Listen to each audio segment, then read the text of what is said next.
This video is brought to you by Squarespace.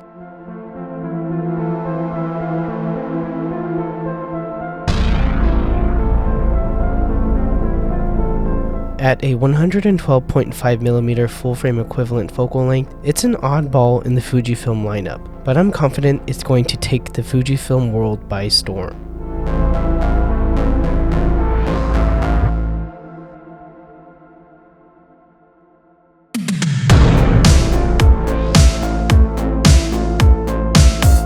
The Viltrox Pro 75mm f1.2 lens has no direct competitor in the Fujifilm ecosystem. If you're considering this lens, here are 3 reasons why I think it's a must-buy for all Fujifilm photographers.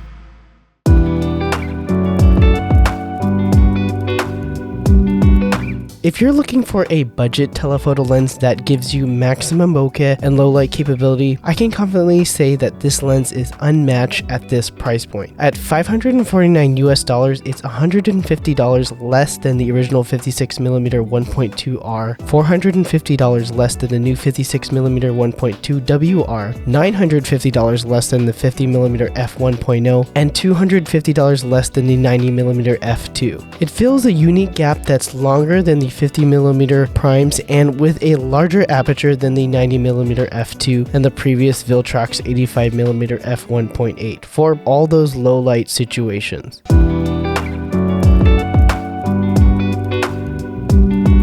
Whether you're a beginner or a professional, everyone loves bokeh, and this Viltrox 75mm f1.2 provides bokeh that's comparable to more expensive Fujifilm lenses, making it a great first prime lens when graduating from the 18 to 55mm kit lens without having to spend $1,000 or have an awkward overlap with your zoom range. With 11 aperture blades and the 112.5mm equivalent focal length, it's the perfect lens to accentuate ambient background lights when your subject is directionally lit by a large natural light source, say like at 45 degrees to your subject. If you want to learn more about finding directional light in your environment, check out my Light and Lines photography course linked down in the description below.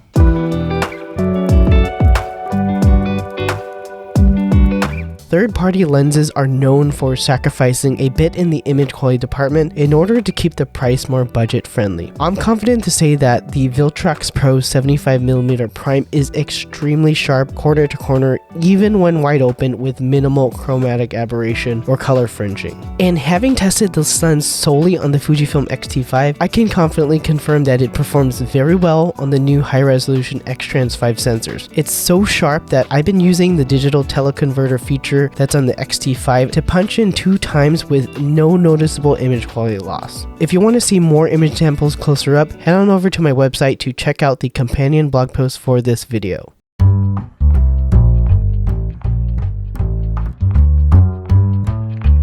As a content creator, Squarespace is a great tool for creating companion content for my YouTube videos. With Squarespace blogs, I'm able to post high-resolution images with the gear that I'm reviewing to provide you all with image samples that don't suffer from YouTube's compression, helping you make better, more informed purchasing decisions about gear, cameras, and lenses. And even if you don't plan to create and share content, Squarespace is just a great platform for showcasing your work online and connecting with like-minded individuals. You can create a professional-looking online portfolio website, you can organize your photos into galleries, and you can use the blog feature to share your recent work and behind the scenes details, all without having to be at the mercy of a social media algorithm. Squarespace can really help you grow as a photographer by allowing you to create a website that reflects your unique vision and serves as a platform for you to document and share your journey as you continue to prove your skills as a photographer. Go to squarespace.com/ReggieBallesteros to save 10% off your first purchase of a website or domain.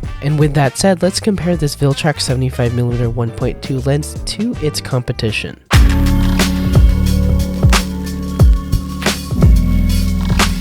I will admit that the Viltrox 75mm f1.2 isn't a perfect lens. In order to achieve such great performance at a competitive cost, they did have to cut corners somewhere. So first, the minimum focus distance is a little bit further than I'd like it to be. Lenses like the 90mm f2 and the new 56mm 1.2 WR are better suited for getting in close to details and products, where the 75mm f1.2 just seems geared for portraits based on where its focus limit range is. And And this takes me to my next complaint about this lens, and it's really just the AF performance. So for portraits and subjects that are still, this lens is going to serve you fine, but I think that if they were able to incorporate some type of LM type performance autofocus system, it would have been the icing on the cake and completely demolish everything that Fujifilm native lenses have to offer. But I will say that it comes pretty even to the performance of the 56mm 1.2R and the 50mm f1.0, and you know, it's actually pretty close to the new 56mm 1.2 WR, as I tested this lens on my kids running back and forth and it did just fine.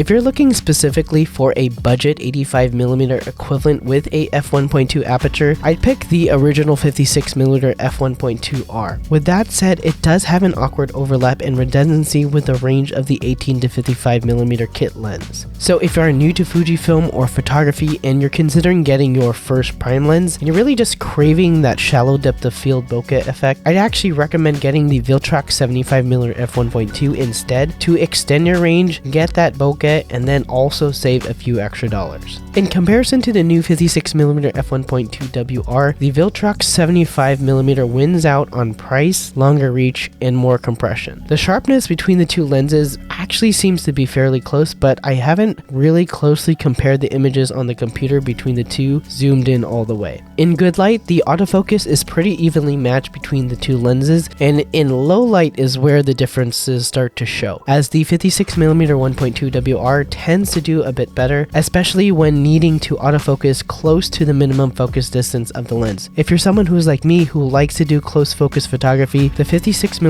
1.2 WR wins out over the Viltrox in the close focus and magnification department. If you prefer a more organic 3D autofocus rendering instead of compression, then I'd strongly recommend considering the 50mm f1.0, but it literally is going to cost you more than double, almost triple the price of the Viltrox 75mm f1.2. For those photographers with a discerning eye, the 50mm f1.0 wins on having this unique rendering and lens character. The 50mm 1.0 is not meant to be an ultra sharp lens because of that, but on the other hand, the Viltrox 75mm f1.2 is clinically sharp, which some might describe as sterile. So it really comes down to, is character worth the price to you, or are you looking for a purely optical performance at a budget cost instead? The main reason you'd pick the Fujifilm 90mm f2 over the 75mm f1.2 Viltrox is if you prioritize speed and reach over bokeh. So the 90mm f2 has an LM motor and it is such a great lens for autofocusing. It's not quite sports level, but between the options that I've discussed in this particular video, it is the best lens suited for fast moving subjects. With that said, you do get the speed at the expense of settling for an f2 aperture rather than the larger 1.2 aperture. Viltrox is really making a strong statement with this lens and the new Viltrox 13mm 1.4. Both lenses have an amazing image quality. They fill a gap that hasn't been covered by the native Fujifilm lens lineup, and they do this all at a very competitive cost.